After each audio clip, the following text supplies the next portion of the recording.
Welcome to the deep dive. Today we're going straight into the mind of a hyper-local entrepreneur. And we have some amazing source material. It gives us this incredible dual perspective. It really does. First, you've got the mandatory, rigid blueprint for officially starting a business. We're talking IRS forms, local licenses in Tennessee, the boring but necessary stuff.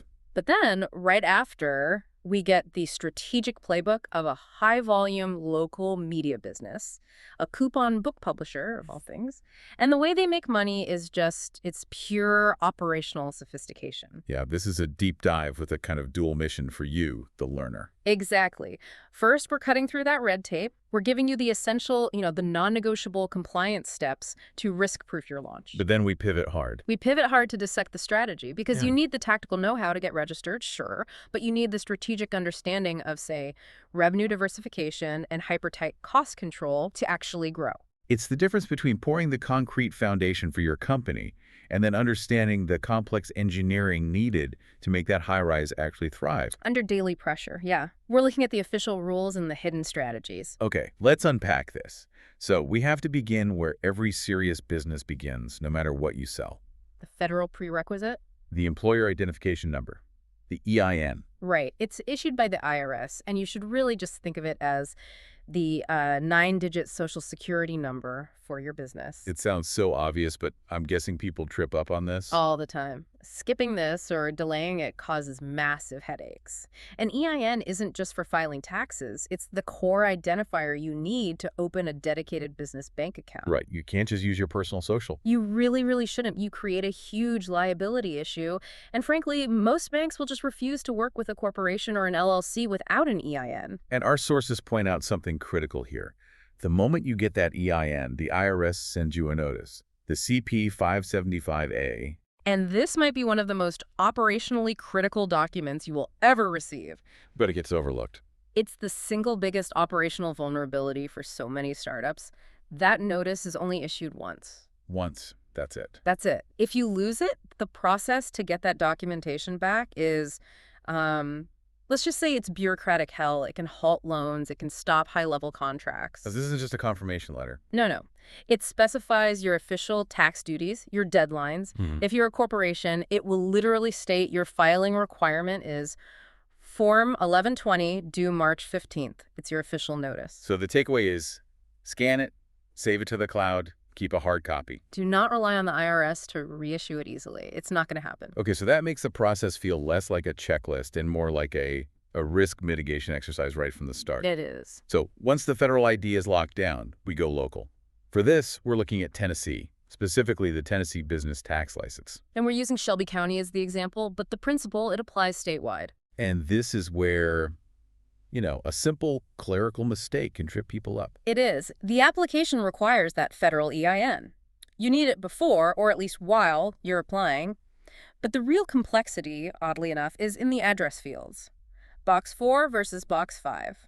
We have to talk about Box 4, the physical business location. You have to provide the exact physical address. A P.O. box is absolutely not permitted here. Why is that such a critical distinction? It's a legal thing. The government needs a verifiable physical location. That's how they establish legal jurisdiction, how they check zoning compliance, how they serve official notices.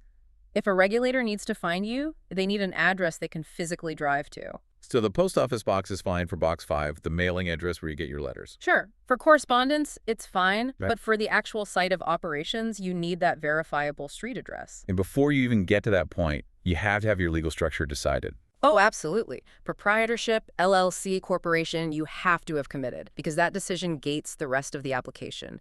If you're an LLC or a corp, you'll need your Tennessee Secretary of State ID number ready to go. They will ask for it. And then finally, the money. It seems pretty minimal for this step. It is, but the geography matters. The base license fee for unincorporated Shelby County is $15. Okay. But if your business is physically inside the Memphis city limits, there's an additional $15 City of Memphis fee. So it's $30 total. And if you send in the wrong amount. Application rejected, your start date is delayed. The lesson from all these forms is that efficiency, it just comes from preparation. Okay. So we've satisfied the IRS, we've satisfied the county clerk.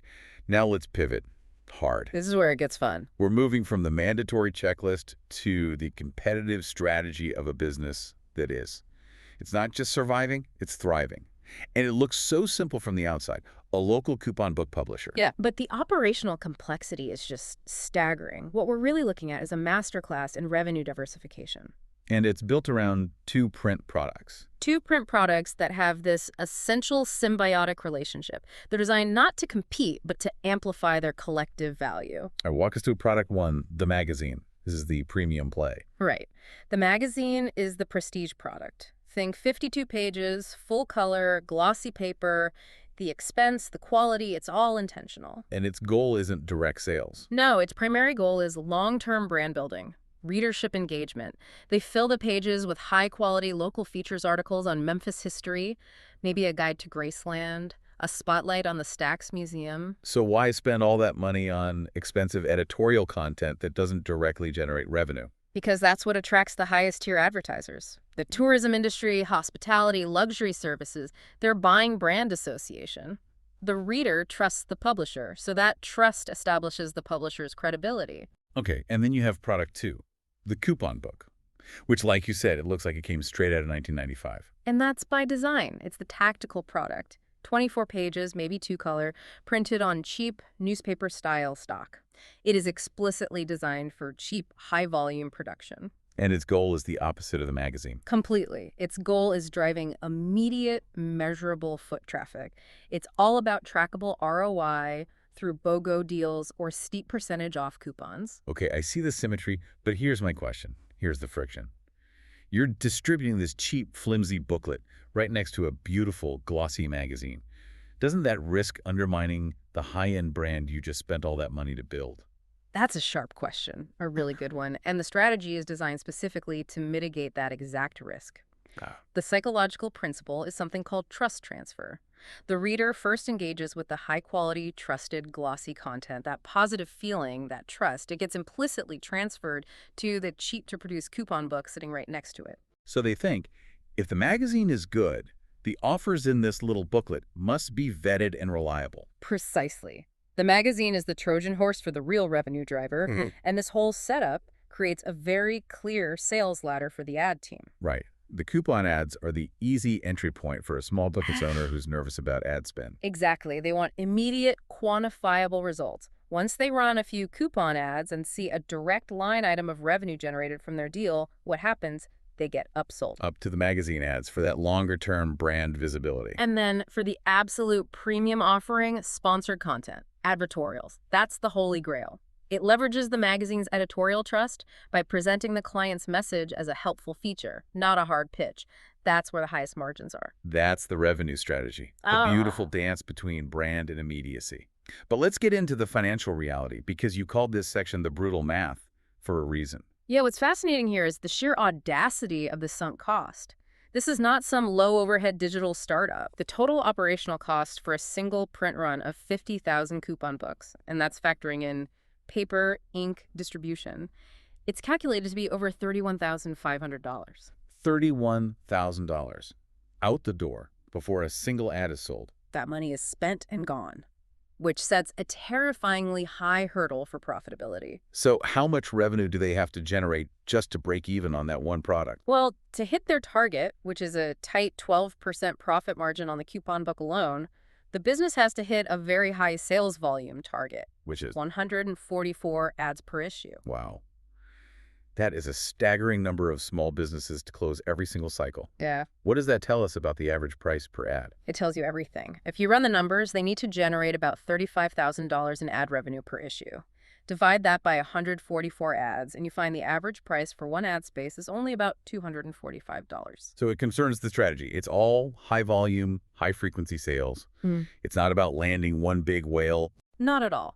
Every single local pizzeria, every dry cleaner, every oil change shop, they all matter. And we keep coming back to this paradox.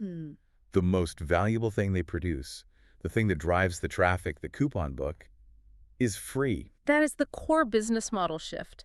They're not selling a product to the reader. They are selling access. Right. Access to a massive, highly localized, engaged audience. The advertiser is the real customer. But even with this genius dual strategy, print alone can't be enough today. They have to expand digitally. Absolutely. Beyond the standard stuff like banner ads and sponsored emails, they get clever. They use a freemium model where users can pay for online subscriptions to get exclusive ad-free versions of the magazine content. And affiliate marketing. Right, earning commissions with special links and codes inside their articles. But the unique digital offering, the one that really leverages their print authority, is the business subsites. Let's break that down. This is a sophisticated way of leveraging technical debt. Most local businesses are terrible at SEO. Their websites are low ranking, they get no traffic. The publisher, though, has high domain authority, high DA. They're a respected media brand with years of traffic. So this subsites model lets a small local business pay an annual fee, say $500, to create a simple landing page within the publisher's main website. So the small business instantly gets to draft off the publisher's traffic and SEO authority. Exactly. They get to skip years of painful effort. For a small restaurant, paying $500 to suddenly appear high in a Google search for Memphis restaurants is an enormous value, and it's almost pure profit for the publisher. And the diversification doesn't stop with media. They leverage their actual physical infrastructure. They look at their assets strategically, they have community connections. Great, let's host local events, sell tickets, sponsorships, booth space. They have an expensive printing press that sits idle. Let's offer commercial printing services to other local businesses. Exactly. Turn that massive fixed asset into a second revenue stream during the downtime. Okay, to hit that brutal target, 144 ads, you can't rely on luck. This has to be precise. Success here moves from hopeful prospecting to strategic sales planning. It has to be based on quantifiable market opportunity. They're not just saying, let's call small businesses. No. They anchor their sales efforts in granular data. For example, they know there are between 1,100 and 1,300 restaurants in their region. They know there are 150 to 180 dental offices. That data is a finite sales map. You know exactly how many potential clients are out there. It transforms the sales manager's job into an exercise in quota allocation and tracking, not just cold calling. And that brings us to the final crucial piece. Sales motivation. The sales team is the engine driving this entire machine, and the sources outline this simple, equitable, profitable, or SEP framework for paying them. Right. The SEP framework dictates the compensation structure must be easy to understand. That's simple. It must feel fair, across the board, equitable. And of course, it has to maintain healthy margins for the house profitable. And the most surprising rule falls under equitable. Pay the same commission rate for all deals. Whether it's a difficult cold call or an easy win from an SEO lead that just comes in. I have to push back on that. Yeah. Seriously. If I'm a salesperson and I grind for 6 months to land a huge new advertiser, and I get the same commission rate as the person who just processed a renewal form from a client who walked in the door, I'm going to feel undervalued. How is that equitable? I get the pushback. I really do. But the equitable approach acknowledges that the job isn't just finding the lead. The job is professionally representing the brand, managing the client relationship, and successfully closing the contract. If you start devaluing leads that originate from the company's own infrastructure, like your marketing and SEO, it leads directly to resentment, internal fights over who gets what lead, and high turnover. So paying equitably rewards the professional standard required to close any deal, no matter where it came from. Yes. It keeps the sales team focused on closing volume, not arguing about who gets credit for the lead. So that reframes the entire sales process. It's not a competitive hunt. It's a unified execution. We've gone from a $15 license fee to this hyper-efficient machine. And it's not just theory. This hyper-local model works, and it's scalable. For real-world proof, look at the Charlotte agenda. Right. They built a remarkably similar strategy. They scaled their local presence and revenue streams so successfully that Axios, the national media company, acquired them. For how much? For nearly $5 million. It just proves the tremendous value in this blueprint. And this raises an important question. Lay it on us. If a business as seemingly simple, as foundational as a local coupon book requires such a sophisticated, multi-channel approach data, SEO, complex sales comp, just to survive and grow, what other old-school businesses are quietly innovating with equally complex strategies right under our noses? What common local service have you dismissed that might actually be run by a hidden master planner?